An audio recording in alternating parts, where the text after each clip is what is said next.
घरी अगर उरलेल्या चपात्या आहेत आणि आता हा विचार पडलाय आता त्या उरलेल्या चपात्यांचं काय करायचं. तर आजच्या व्हिडिओमध्ये मी तुमच्यासाठी उरलेली चपाती आणि बेसनापासून बनवलेली कमी तेलाची रुचकर अशी नाश्त्याची रेसिपी घेऊन आलेली आहे, जी तुम्ही अशा पद्धतीने एकदा नक्की करून बघा. तर तुम्हाला आणि तुमच्या घरातील सर्वांनाही फार आवडेल. तर नमस्कार, मी रेणुका. तर तुम्हा सर्वांचा पुन्हा एकदा माझ्या यूट्यूब चॅनलमध्ये फार फार स्वागत आहे. तर मग उशीर कशाचा, चला सुरू करूया आजचा व्हिडिओ. मग ही रेसिपी बनवण्यासाठी सर्वात आधी आपल्याला एक पेस्ट बनवून घ्यायची आहे. तर त्यासाठी आपल्याला एक मिक्सरचं भांडं घ्यायचं आहे आणि यामध्ये आपल्याला पाव कप सोललेली लसूण घालायची आहे.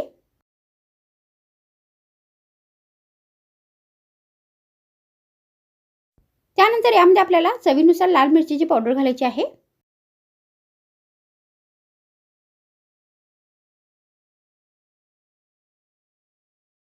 मग यामध्ये आपल्याला चवीनुसार मीठ घालायचं आहे.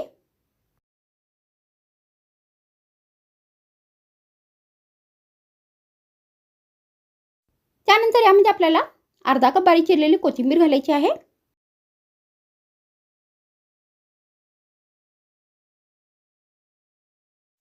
आणि आता या सर्व साहित्याची आपल्याला एकदम बारीक पेस्ट बनवून घ्यायची आहे.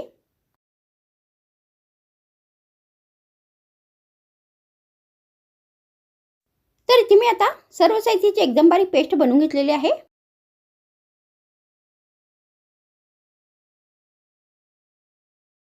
त्यानंतर आता आपल्याला एक बॅटर बनवायचं आहे. तर त्यासाठी आपल्याला एक प्लेट नाही तर बाउल घ्यायचा आहे आणि यामध्ये 1 कप बेसन घालायचं आहे.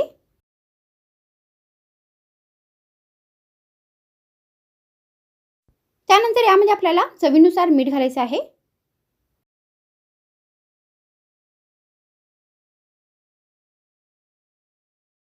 मग यामध्ये आपल्याला चवीनुसार लाल मिरचीची पावडर घालायची आहे.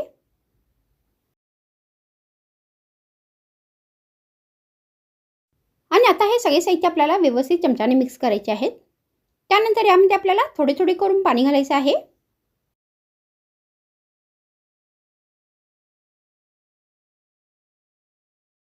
आणि आता हे आपल्याला पातळ असे बॅटर बनवून घ्यायचे आहे.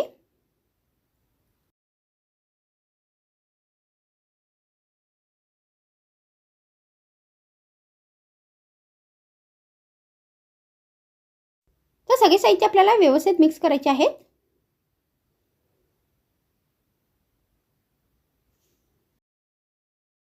तर आता इथे हे बॅटर बनवून तयार झालेले आहे. तर या प्रकारे आपल्याला हे बॅटर बनवायचं आहे. त्यानंतर मी ते उरलेली चपाती घेतलेली आहे. तर तुम्ही इथे जी रात्री उरलेली शिळी चपाती असते त्याचा पण वापर करू शकता आणि तुम्ही इथे चपातीच्या जागी उरलेल्या भाकरीचा पण वापर करू शकता.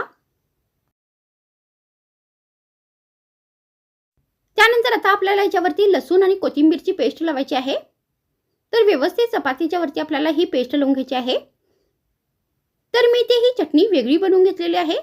तर तुम्ही या जागी टोमॅटो सॉस या घरी कोणतीही इझिली अवेलेबल चटणी आहे तर त्याचा पण इथे वापर करू शकता. तर व्यवस्थित चपातीच्या वरती आपल्याला ही चटणी लावून घ्यायची आहे.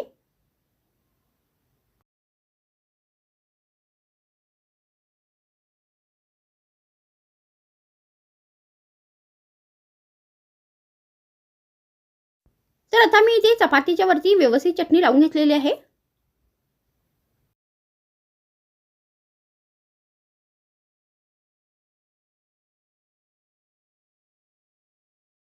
त्यानंतर आपल्याला परत एक गॅसवर भांडी ठेवायची आहे आणि यामध्ये 1 चमचा तेल घालायचं आहे.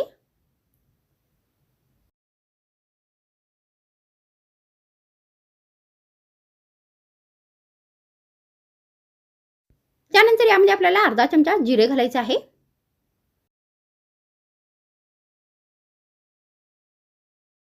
आणि आता हे जिरे आपल्याला व्यवस्थित तेलामध्ये परतून घ्यायचे आहे, व्यवस्थित फ्राय करून घ्यायचे आहे.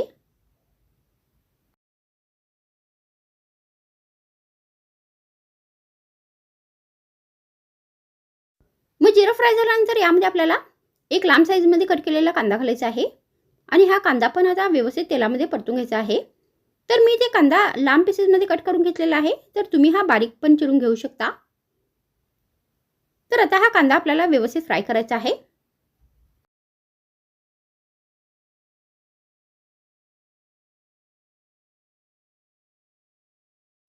मग कांदा व्यवस्थित फ्राय झाल्यानंतर आता आपल्याला याच्यामध्ये चवीनुसार बारीक चिरलेली हिरवी मिरची घालायची आहे आणि आता ही मिरची पण आपल्याला व्यवस्थित तेलामध्ये परतून घ्यायची आहे।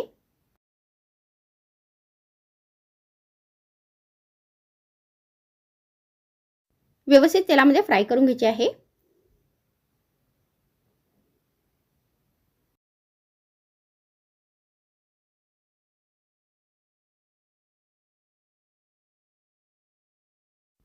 मग मिरची फ्राय झाल्यानंतर यामध्ये आपल्याला 5-6 करडईची पाने घालायची आहेत आणि ही पाने पण आता व्यवस्थित तेलामध्ये परतून घ्यायची आहेत, फ्राय करून घ्यायची आहेत।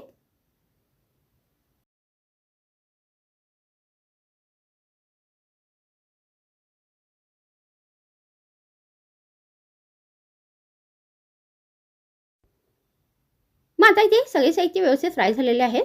त्यानंतर यामध्ये आपल्याला एक बारीक चिरलेला टोमॅटो घालायचा आहे आणि हा टोमॅटो पण आता व्यवस्थित परतून घ्यायचा आहे।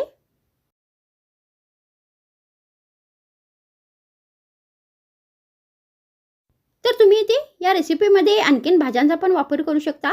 जसे तुम्ही याच्यामध्ये बारीक चिरलेला कोबीज घालू शकता, मटार घालू शकता, या ढबू मिरची पण घालू शकता, या तुम्ही याच्यामध्ये गाजर पण घालू शकता। तर आता आपल्याला हे जे सगळे साहित्य आहे ते व्यवस्थित तेलात परतून घ्यायचे आहे। मग यामध्ये आपल्याला अर्धा चमचा हळद घालायची आहे आणि परत सगळे साहित्य व्यवस्थित मिक्स करायचे आहे।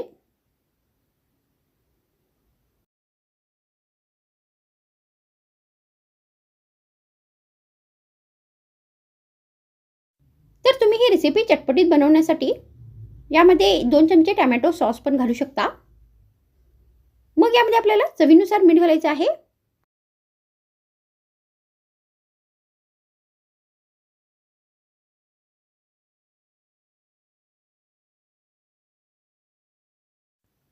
आणि सगळे साहित्य व्यवस्थित मिक्स करायचे आहेत। तर आता इथे हे जे सगळे साहित्य आहे ते व्यवस्थित मिक्स झालेले आहेत। त्यानंतर आता आपल्याला हे जे सगळे साहित्य आहे ते व्यवस्थित एकत्र करायचे आहे। तो मधोमध हे सगळे साहित्य आपल्याला एकत्र करायचे आहे।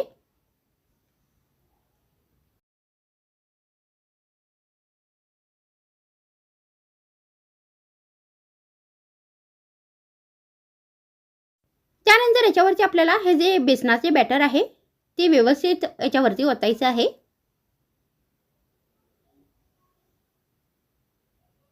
तर मी ही रेसिपी इथे व्हेजमध्ये बनवत आहे। तर तुम्ही ही रेसिपी अगर नॉनव्हेजमध्ये बनवण्याचा विचार करताय तर तुम्ही इथे बेसनाच्या जागी अंड्यांचा पण वापर करू शकता।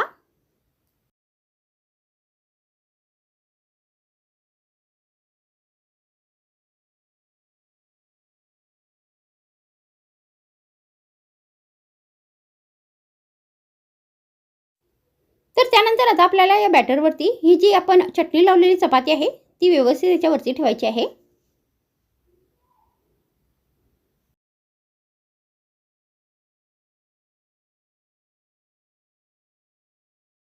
आणि आता हे जे बेसनाचे बॅटर आहे ते आपल्याला 2-3 मिनिटांपर्यंत व्यवस्थित शिजू द्यायचं आहे।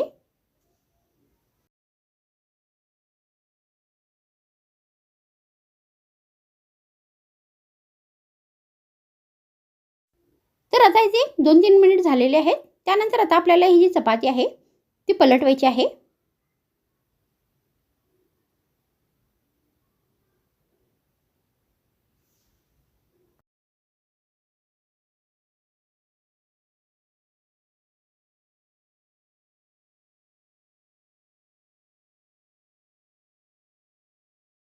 आणि अशाच पद्धतीने ही चपाती आपल्याला दुसऱ्या बाजूने पण 2-3 मिनिटांपर्यंत फ्राय करून घ्यायची आहे।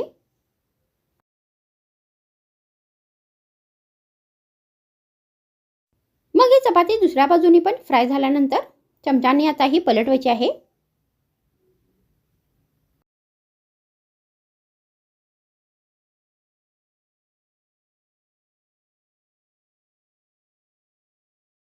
आणि फोल्ड करून आता या चपातीचा आपल्याला रोल बनवून घ्यायचा आहे।